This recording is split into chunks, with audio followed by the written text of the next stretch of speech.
नमस्कार मंडळी, मी तुमचा लाडका मित्र वरद विजय चव्हाण आणि मी तुम्हा सर्वांचं माझ्या युट्यूब चॅनलमध्ये स्वागत करत आहे.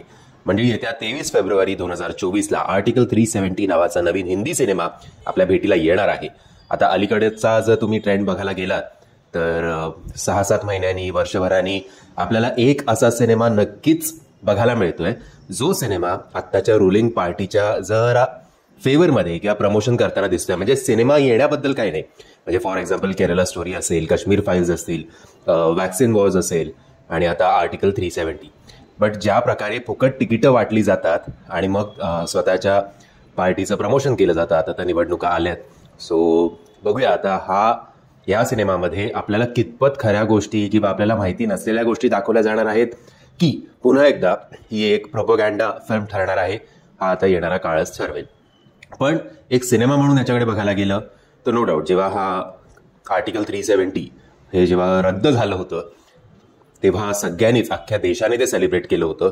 आणि आता यावर सिनेमा येतोय म्हटल्यावर नो डाऊट आपण खूप साऱ्या गोष्टी ज्या आपल्याला माहिती नाहीत ते जाणून घेण्यासाठी उत्सुक असू. बरं, यामी गौतम ज्या प्रकारे अख्ख्या ट्रेलरमध्ये आपल्याला दिसली आहे ती one of the most underrated actor आहे बॉलिवूडमधली, असं म्हणायला काही हरकत नाही. त्याचबरोबर जे स्टारकास्ट आहे, प्रियमणी असेल, प्रियमणीचा तर मी द फॅमिली मॅन या वेबसिरीजपासून तर खूप माझी ती फेवरेट झाली आहे.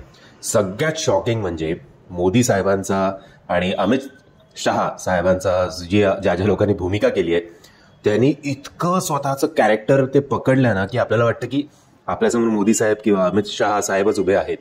मोदी साहेबांचं काम केलं आहे आपल्या प्रभू श्री रामानी, म्हणजेच अरुण गोविल यांनी. आणि अरुण गोविलना ओळखताच येत नाही आणि असं तुम्ही एकदम डिटेल किंवा मायन्युटली बघता तेव्हा तुम्हाला असं कळतं की आईला हे तर आपले राम. आणि तसंच अमित शहा यांची भूमिका करणारे किरण करमरकर यांचं सुद्धा विशेष कौतुक. त्यांचं डायलॉग डिलिव्हरी असेल, बॉडी लँग्वेज असेल, त्यांनी ज्या प्रकारे केलं आहे ते हुबेहूब आपल्याला अमित शहाच वाटतात. त्याचबरोबर आपल्याला वैभव तत्ववादी आणि डॉक्टर मोहन आगाशी असे 3 मराठी कलाकार या सिनेमामध्ये दिसणार आहेत. सो ओव्हरऑल एक चांगला सिनेमा आपल्या भेटीला येऊ ही माझी अपेक्षा आहे. आणि कदाचित हा सिनेमा आत्ता फेब्रुवारीमध्ये तसं फार काही कॉम्पिटिशन नाही आहे, कुठलाही मोठा सिनेमा येणार नाही आहे. सो होपफुली हा सिनेमा बॉक्स ऑफिसवर बऱ्यापैकी चांगली कामगिरी करेल. जर याची फुकट तिकीट वाटले नाहीत तरी सुद्धा लोक स्वतःहून हा सिनेमा बघायला जावोत अशी मी आशा करतो. मंडळी, जर तुम्ही हा ट्रेलर बघितला नसेल तर त्याची लिंक मी तुम्हाला खाली डिस्क्रिप्शन बॉक्समध्ये देतोय. आवर्जून हा ट्रेलर बघा, तुम्हाला हा ट्रेलर नक्कीच आवडेल आणि कंटेंट ओरिएंटेड आणि ऍक्टिंग ओरिएंटेड सिनेमा आपल्या भेटीला येणार आहे याची तुम्हाला जाणीव होईल.